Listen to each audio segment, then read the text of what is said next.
Hello everyone and welcome to Learn English with me. Do you ever wonder how prepositions work? You may find them a little bit challenging or difficult to understand. I do agree with you because there are many exceptions about prepositions and sometimes they don't follow any specific rules. But don't worry, I'm here today to break them down all to give you a better understanding of how they work. Let's jump in!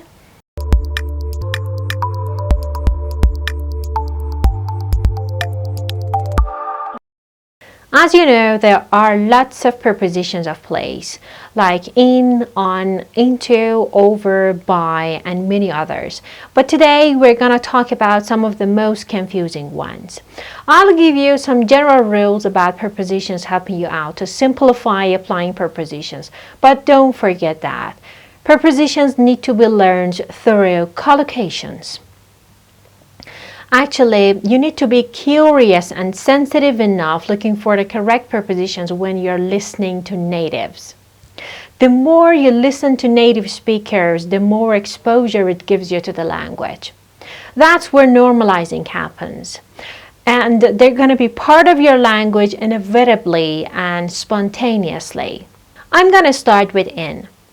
In refers to inside of something, or something in an enclosed space that is surrounded on all sides. And we can expand it to something seen in 3 dimensions. I'm going to give you some examples to clarify what I said. There is some pasta in our dish. You can see the edges of the dish. I was trapped in the elevator. She is lying down on the sofa in the living room. There is nothing in my hand. I can't find my jeans in the closet. In is used for large areas with boundaries, when you cannot see the boundaries clearly. The kids are playing in the park. I've enjoyed spending holiday in France. He lives in New York. She's the luckiest girl in the world. There is someone swimming in the sea. Let's move on to on. On refers to something that is next to or alongside of a river, lake, or sea. Cambridge is on the river Cam. It can be used for something that is in a position above something else and touching it, whether the surface is vertical or horizontal. It's all about surfaces and attachment. Look at the picture on the wall. I love the smile on his face. I spilled the coffee on his coat. There is a stain on the rock.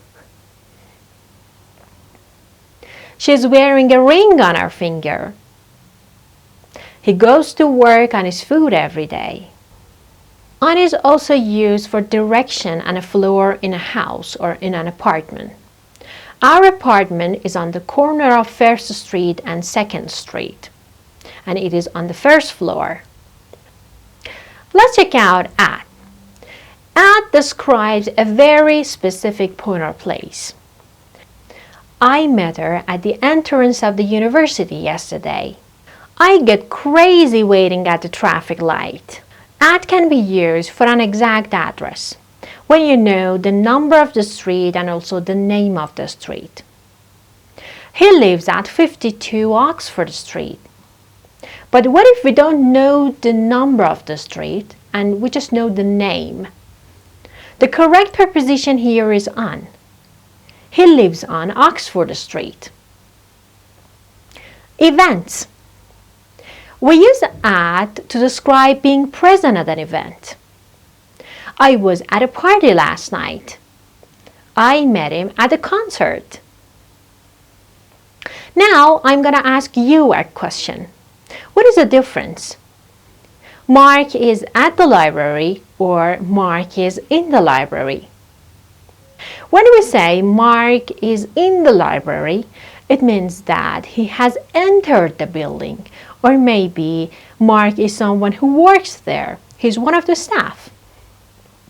But when we say Mark is at the library, We don't care, or maybe we don't know that he is inside the building or outside.